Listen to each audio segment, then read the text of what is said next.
Surviving cutoff from your grandchildren. I have a video on my YouTube channel called Narcissistic Adult Children, and I'm sad to say that it is the most watched video. And I put an example on there when I was making the video that I hadn't really intentionally thought out, and that was, what if, because your child is a narcissist, you get cut off from your grandkids for not doing exactly what your adult child wants.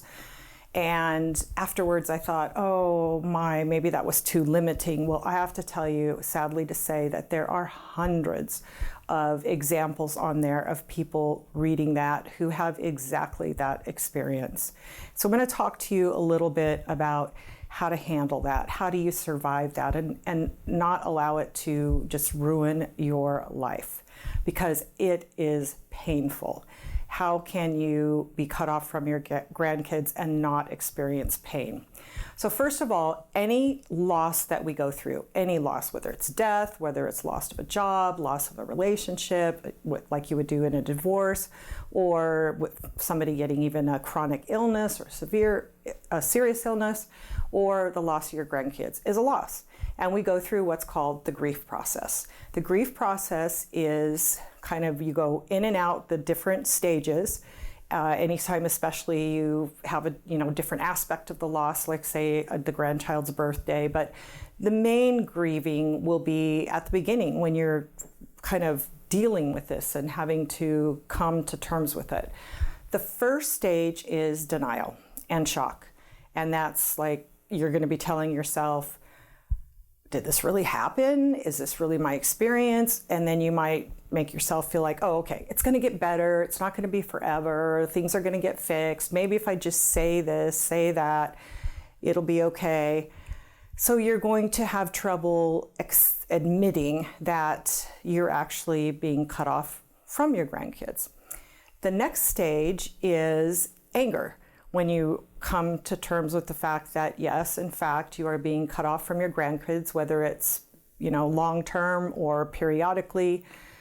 Some people report that they're allowed to see their grandkids until they don't do what the adult child or children want, and then they're cut off for a time to kind of like punish them, and then maybe they'll be allowed to come back in the kid's life, and some are just completely cut off. So it would be anger at the fact that this is happening, because anger is what we feel at a righteous indignation when something is done that is wrong. You don't only feel anger for yourself, you feel anger for your grandchildren. Grandparents are good for grandchildren. Grandchildren have a relationship with their grandparents, and when the grandparent is cut off from the grandchild is cut off from the grandparent. And I know from my own experience with my grandkids and how much I love them and how I care about them more than even myself, that you worry about the effect of anything hard that happens to your grandkids and how it will affect them. So many of the people that write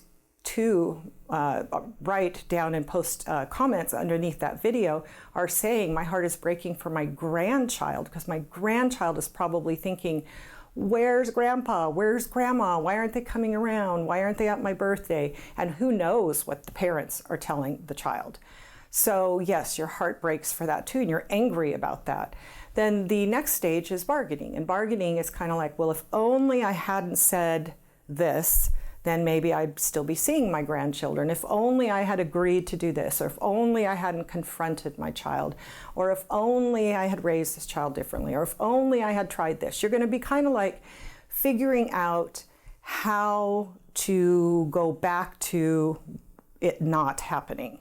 And that's a little bit of, you're not denying that it's actually happened like you were in the first stage, but now you're trying to figure out, how could I make it okay? And it might not just be, how could I make it okay now by maybe giving in or capitulating, but how could I have not done what happened?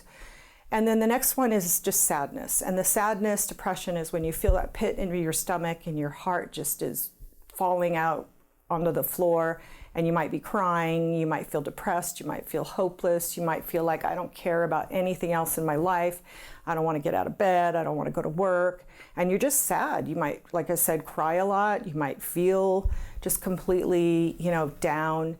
And that is what we commonly associate with grief, but it is actually only one of the stages of grief.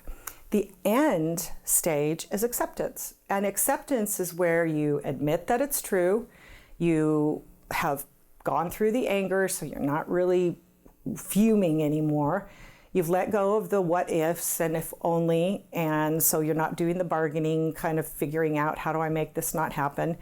You've gone through the sadness and the feeling of being down.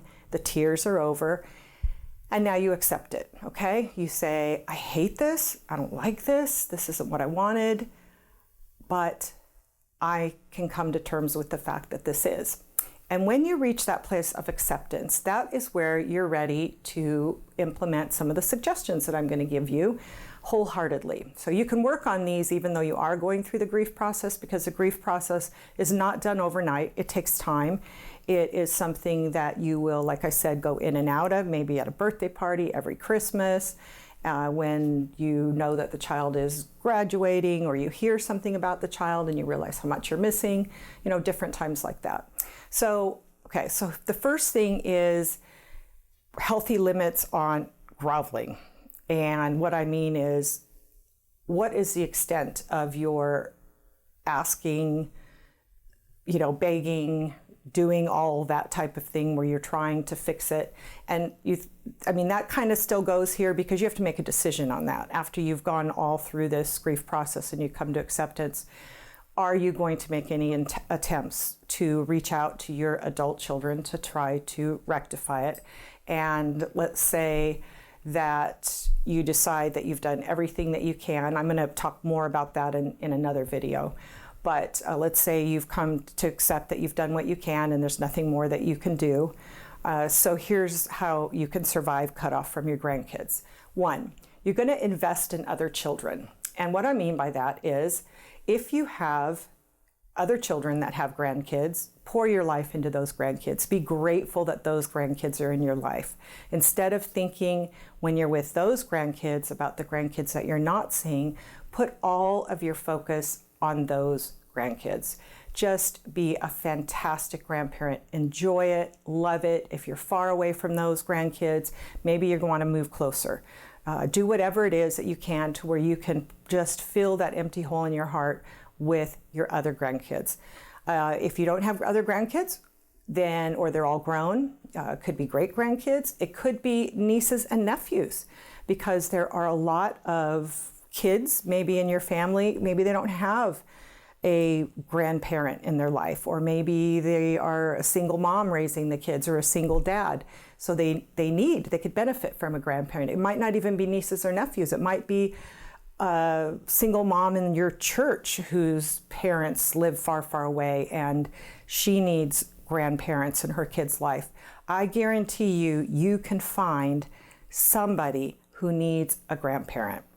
The other thing is foster kids. There are tons of foster kids, and I don't mean that you have to bring a foster kid into your home. There are foster kid mentor programs where you can be assigned to a particular foster child, and no matter, because foster kids unfortunately go in and out of homes, and there's so much just change in their life, but you give them one mentor that no matter if they go back to their own home, or if they go back to a different foster home, or another foster home, you are the constant. You are the person that takes that child out on outings, kind of pours wisdom into that child, love into that child. So there are all kinds of things. So invest in other kids. It will fill that empty hole in your heart, and the other kids will wholeheartedly benefit from it. The next thing is to invest in your own life. Life isn't all about grandkids. And sometimes when we're hurting with something, over something, that is the only thing we focus on, because we are acutely aware of the absence of that in our life. And that just makes the impact of that so much stronger. But invest in your life. I mean, if you're a grandparent, you've worked, you've raised your kids, you've done a lot of things that you've had to do. So now it might be time to do all of those hobbies, follow those interests, all that stuff that you didn't have time for, maybe working out, getting healthy, learning tennis, maybe taking cooking classes, maybe going to a Bible study or a support group that you didn't have time for before. Maybe take on a new part-time job or learn a new second career. Who knows? There are all kinds of things that you can do that will make your life full, and you can take care of yourself. And what I mean is emotionally, physically, mentally. If this is really something that's getting to you, maybe it's time to go to a counselor for a little while. Maybe it's time to go to a 12-step support group like Al-Anon or Narcotics Anonymous or Nar-Anon for families of children with drug addictions. If anything that kind of relates to the situation that you're in, find a support group. It could be, there are all kinds of support groups out there. There are church Bible studies. There is a 12-step program in churches called Celebrate Recovery. You do not have to go to the church in order to attend that group. You can look online under celebraterecovery.org and find that recovery program and just be with other people that are struggling with life and are hurting and learning how to be healthy in the midst of that. The other thing is to invest in purpose. You know, we all feel good about our life when we know what is our purpose, and purpose often becomes a passion. And that passion is what gives us the ability to thrive and be enthusiastic and feel fulfilled and, you know, just kind of like at one with ourselves and God, and this is what I'm supposed to be doing. And maybe that purpose is going to be in the foster children. Maybe it's going to be in aiding that single parent. Maybe it's going to be in that relationship with those children that I've suggested that you invest your life in, but it could be something else.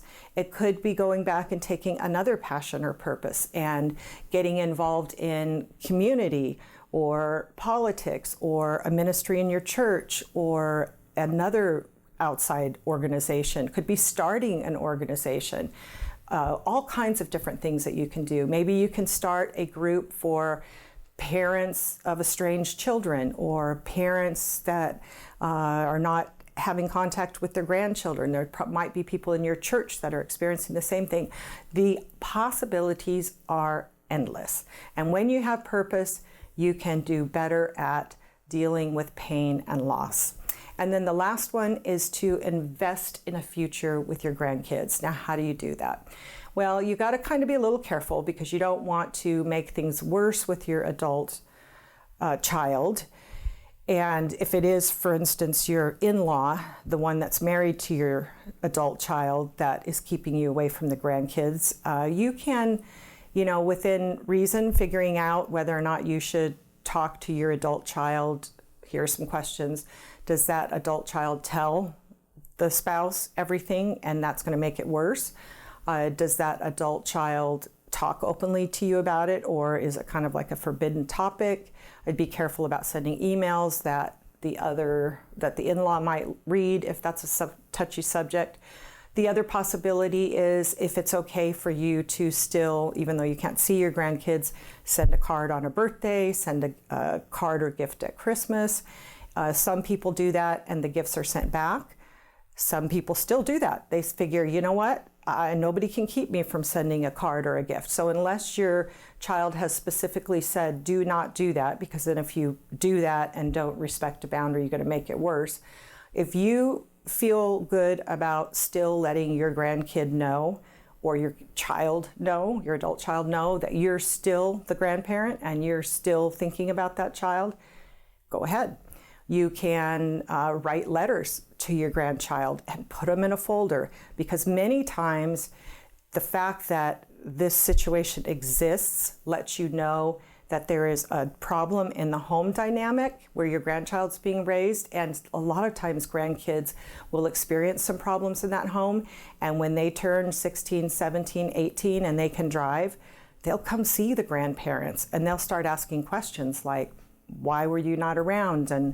Or I know my mom or my dad, you know, didn't want us to see you, but I never thought that you were bad. You know, all these things have happened with people where when later on, and yes, you miss all those years, but at the same time, ultimately you may end up having a relationship with your grandchild. Having that pack of letters that said to your grandchild, I missed you, I'm thinking about you, I love you, here's some things I would have told you at this age, put them away, and then if that child comes back into your life, you can actually hand them to that child.